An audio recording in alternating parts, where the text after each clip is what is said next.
What is Word? Blender. And I failed Blender.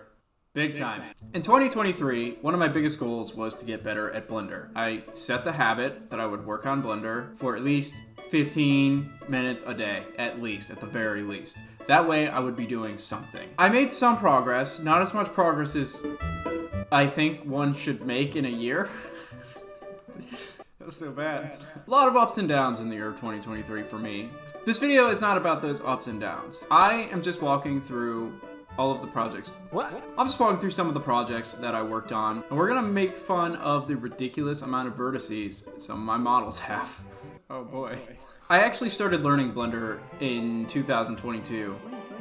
I made a donut, I made a chair, and I made an anvil. So I got a basic grasp on modeling, and I knew a little bit what I was getting into when I got to 2023, but still surface level stuff. Nothing deep. And even everything that I did in 2023, I still feel like I barely scratched the surface. So I'm just taking this video as a chance to reflect and review to see, did I do as bad as I thought, or did I maybe do a little better than I thought? My first project was to re-tackle the anvil. So this is my anvil. I remade the anvil just as a refresher.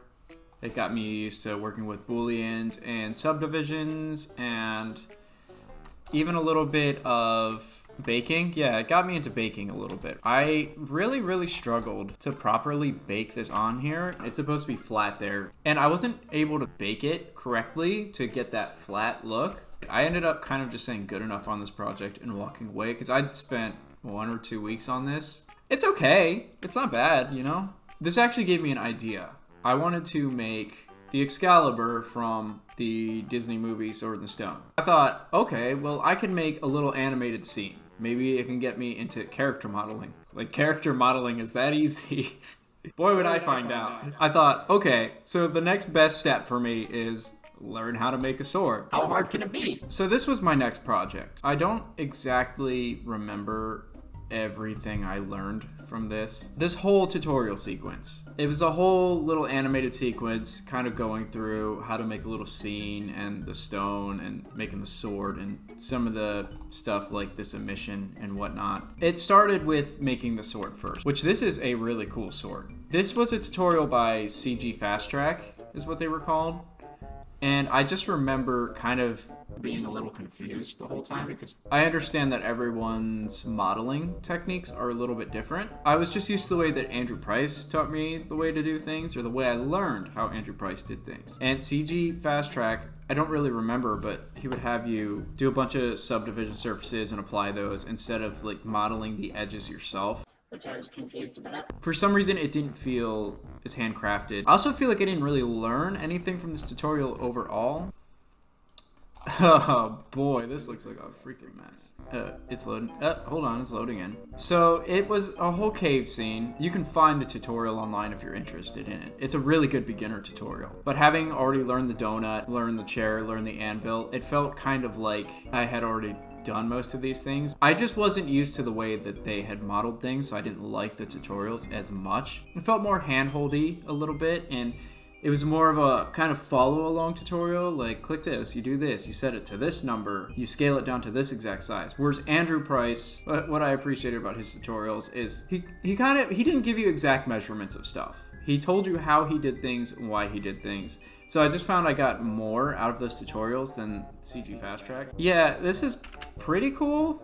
It's kind of like a little walk-up. This was just downloaded off of, I forget the website, and it comes with a walking animation and pre-rigged and everything like that. So some emissions and stuff came off of this for a little cool little smoke effect and fire and whatnot. And it was a little pullback, cool camera screen, cool little animated sequence. Super simple, not too hard. It was pretty time consuming. It probably took me about a week to finish. I feel like I didn't learn much from... Nothing stuck in this tutorial series. So in the end, I almost feel like I didn't learn anything, and I felt that way when I got through the whole tutorial. It's like, he told me how to do things, but they didn't tell me in a way that stuck. I just didn't get that much out of it. So that led me into my own sword project. So this is my Excalibur that I made. So looking at this, I think this looks fantastic. As you can see, it's clearly inspired by the Sword in the Stone sword. Blades, actually, I particularly struggled on. Because I made another sword in the future, and for some reason it took me so long to get the blade right. I feel like it's not that complicated. Why did I struggle on the other sword so bad? This was kind of just a rehash of everything that I had learned, but it was something I was making on my own for the first time. One of the parts I particularly struggled in, and I actually still haven't found an answer to this day, is the sword from Sword in the Stone, the hilt. Yeah, that's the hilt. No, the handle? I don't know. It spirals up it, and all I could get was the circle around effect. I think I achieved this look just by beveling the edges and then sharpening them, it looks like. And that was good enough for me because I wasn't trying to get hung up on this project. What I did a lot while learning, which I don't know was actually good for me in the end, was if I ran into a wall, I would kind of hang this project up for a minute, and then I would move on to the next one to try to see if I could learn the answer. Actually, rather, I would look something up, and that would take me down a rabbit hole to try to find the answer, and it would honestly just take me into another project. A lot of my projects this year went unfinished. The intended scene was supposed to be a castle in the back, the sword in the anvil, and the stone, which I actually somehow, I must have moved some of the colors around and stuff, so ignore the fact that this anvil, here, we'll fix that. What I had ended up running into was I didn't know how to make an environment. I feel like I was overthinking how simple environments can be, with the main focus being the sword and the stone. I think I was too hung up on what the background should be. All I needed to do was figure out how to make some castle walls. I wanted to make a beam of light shining through, which in theory shouldn't have been too hard. And I wanted to make a vine grow up the sword, and the squire. What is that kid's name from that movie? And I was thinking to myself, that'll be my intro into character animation. And I thought, I don't know how to make environments.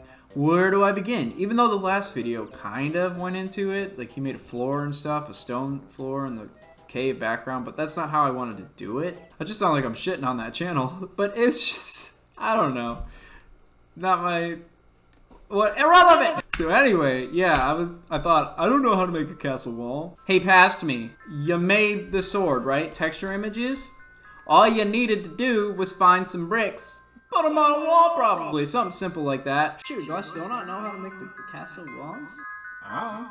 So this led me into my next project, which was trying to learn how to make environments to hopefully return to this and finish it, which clearly it's an unfinished project. Truly the greatest example for an environment, Minecraft. I don't really remember why I learned this. I think I was just feeling overwhelmed and I wanted to start over a little bit. Oh, I did learn a little bit of array, I guess. I guess maybe, yeah. I think after I finished the Minecraft build, I started working on Andrew Price's. Yeah, I thought I was good enough to keep up with this video, but he does his abandoned house tutorial. Not really tutorial, his abandoned house walkthrough. He has an environment in the background, he's got trees and he's got a road. And in this project, I learned a little bit about the array modifier and a little bit more about the Boolean. This is another part where I kind of hit a wall. In one part of the video, he goes into putting an image texture on the walls and he kind of mixes them.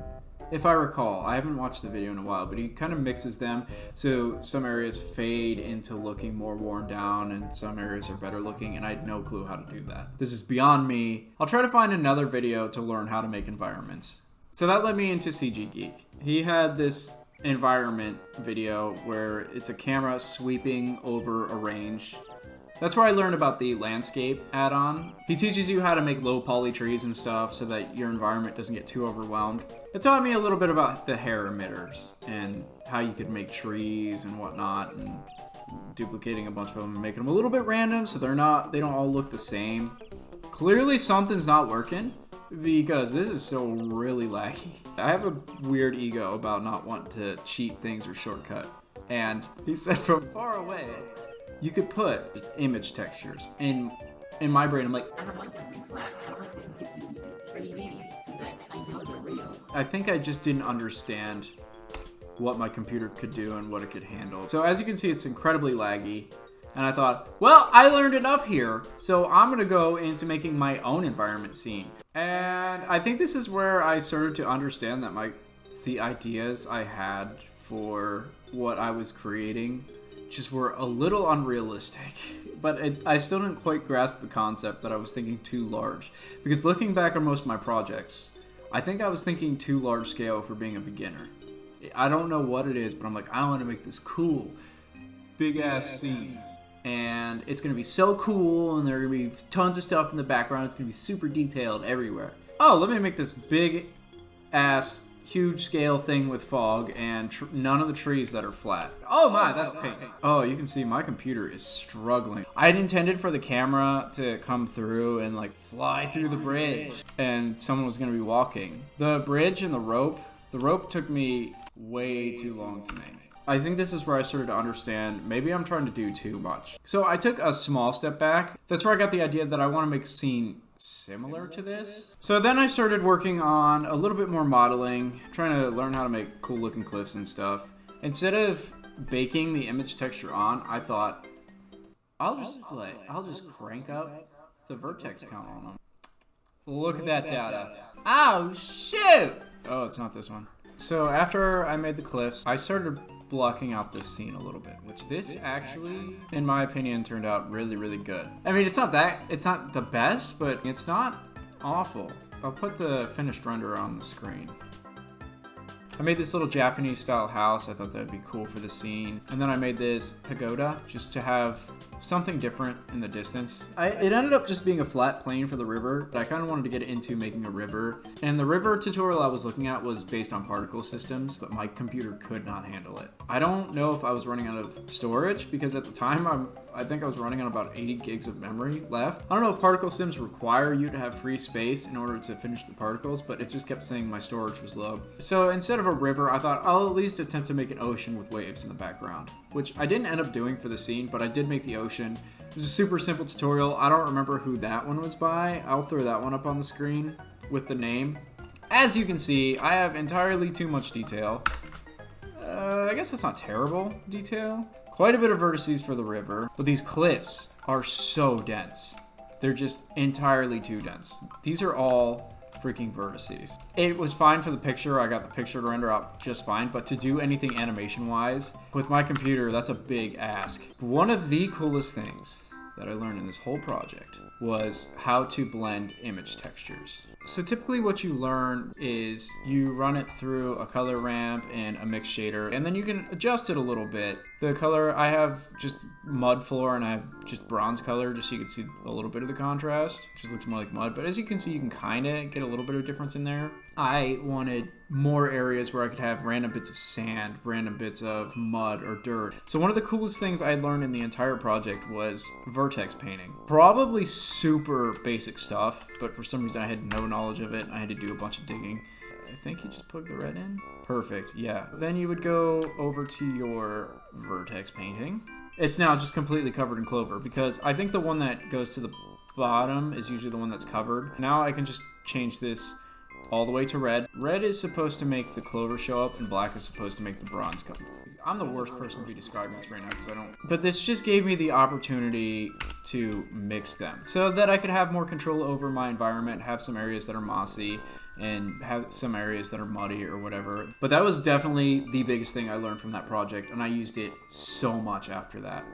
So that took me into my next project, which I think I called the Sealed Sky. I don't know if you remember earlier when I was looking at the Excalibur, how I was talking about how I made another sword. Well, I started working on the sword because I had another idea for a sword in the stone. As you can see, it's basically just a green master sword. This was inspired from A Link to the Past master sword. I don't remember what took me so long. What is happening to this blade? Then I started working on the pedestal for it. And again, the pedestal was inspired by A Link to the Past pedestal, so you'll see a lot of similarities in it. Oh gosh. So this is just the platform. The problem with this is, again, I didn't bake any of my image textures to the model. So I just, the detail's not terrible, I guess. But if I remember, parts of this has way too much, yeah. Look at the detail in the platform. The platform does not need that much detail. I really wanted to go for a floating island look. I didn't know how I was going to portray it in the background, but so it's just a simple island. I think I was going to do these off in the distance for more islands. I don't know. This is probably a ridiculous amount of detail for the island. I made these pillars in a separate file. I think, again, entirely too much detail. I made this little stone-looking monkey thing. I thought it was kind of cool looking. I was going to make overgrowth coming out of this. This one was destroyed. Just over time, it had decayed. This is when I started realizing I think I have too many vertices in all my cliffs. I decimated a lot of my vertices. You can see the geometry looks like total ass. I didn't decimate this one yet. I missed that. Oh, I did. Oh, oof. And this is my finished pedestal, basically. Oh my goodness, what is word? I made the pedestal for it. I made it all carved. And I didn't finish that because this is right around the time when Clint, or the Punisher, issued his 3D challenge, the boss fight. I feel like this was my push to learn character modeling because I wanted to model a character for this boss fight challenge that was modeled after me. This was my first attempt at modeling a character. I forget whose tutorial I followed. I'll put him on screen. This was just a simple tutorial showing you a little bit about modeling and sculpting. And again, entirely too dense. This is what it ended up looking like. I thought, oh, I'll go for the cartoonized version of me. It's kind of cute. It's a cute little project. It's something simple. So then that led me to think I was hot stuff and I know how to model characters. So let me start making my character for this 3D challenge. Oh no, so bad. So this is it. Ready? Perfect flow. Spirals right around to the mouth as it should. Why are these hands so detailed? So I didn't know anything about retopologizing. I kind of just modeled this character out and then it was way too detailed and I think I ended up decimating a lot of the vertices. I didn't understand quad remesher or remeshing or anything like that. Your characters are supposed to have flow. Crazy, who would have thought? I actually kind of got him animated. He can frown, he can smile. Oh, that's what it is, you rotate. He doesn't have a tongue or teeth. You can control his eyes, his eyebrows, move him around. Look around. Hey.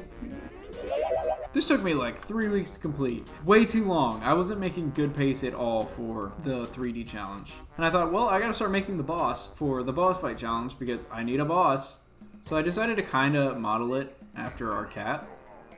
I did work. I put the work in. Oh, wow. I'm actually impressed that I got some of this rigged up. I was going for a Dragon Ball-esque bandit look, as you can see by the armor and the pants and stuff like that. I was gonna give it a big axe or a big sword or something along those lines. But then I ran out of time and I started moving to a new apartment and I just got really discouraged. Until I finally came back to it. I decided I was going to come back swinging on character creation. I decided I was going to try to go for an anime look. So I started modeling Deku.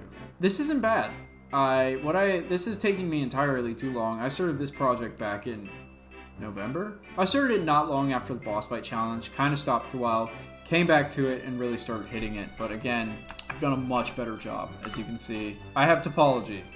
There's actually flow and it actually makes sense this time around. I actually have a rig for him. So he's all rigged up and stuff. You can see he moves around. I just wanted to get him modeled and get him rigged up and kind of get him in a cool pose like this. One thing I'm not sure about is his hair. But anyway, this is where I left off. I need to continue. I'm going to finish him. I might redo his hair. It looks alright. It just kind of looks meh. So those were my projects throughout the year. I left out a few small ones. One of the biggest things I think I learned is I think I just need to see my projects through and think a lot more small scale. I think that's what I'm going to try to focus on this year with Blender is just making cool little scenes, little wallpaper scenes, kind of like the Floating Jade. Go back and finish my Excalibur Sword and Stone scene. I'll definitely get more into character modeling because I do want to get good at making characters. But that's one of the biggest things I think I learned is that I expected myself to be way better than I am. And I just need to go easy on myself and understand that it's a learning process. We'll see what I make this year. I'll make some videos. I feel like looking back on my year, I didn't accomplish that much, but I still learned quite a bit. I still have some knowledge, so what do I want to make this year? Well, I want to finish Deku. I want to try to make All Might, definitely Bakugo, maybe Bakugo. I want to finish my Sword in the Stone scene, one of them. And I want to make some kind of cool animation. I'll have videos on those in the future and things I'm learning throughout the project and the finished project. So that's the story of how I failed Blender. Bye now.